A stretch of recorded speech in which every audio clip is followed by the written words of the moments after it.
Pemirsa, puluhan mahasiswa yang berasal dari Kabupaten Tapanuli Tengah, Sumatera Utara Selasa siang menggelar aksi unjuk rasa di Mapolda Sumut di Jalan Sisingamangaraja, Kota Medan.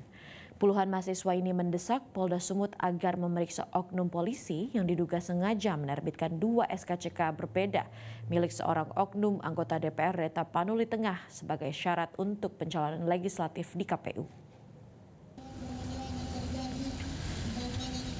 Dengan menggunakan pengeras suara dan mobil kap terbuka, puluhan mahasiswa yang berasal dari Kabupaten Tapanuli Tengah berunjuk rasa di depan pintu gerbang Mapolda Sumut di Jalan Sisingamangaraja, Kota Medan.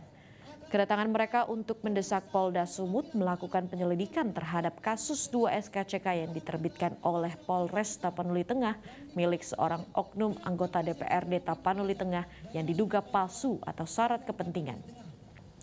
Mahasiswa dari Tapanuli Tengah mendesak agar Polda Sumatera Utara memeriksa oknum-oknum polisi Polres Tapanuli Tengah yang menerbitkan SKCK tersebut agar diperiksa dan diberikan sanksi karena diduga terindikasi terlibat dalam kepentingan oknum JS. Dalam indikasi pembuatan adanya dugaan pemalsuan SKCK yang dikeluarkan oleh Polres Kabupaten Tapanuli atas nama inisial JS, di mana SKCK tersebut dikeluarkan untuk persyaratan administrasi pencalonan dan pelantikan di DPRD Kabupaten Tapanuli.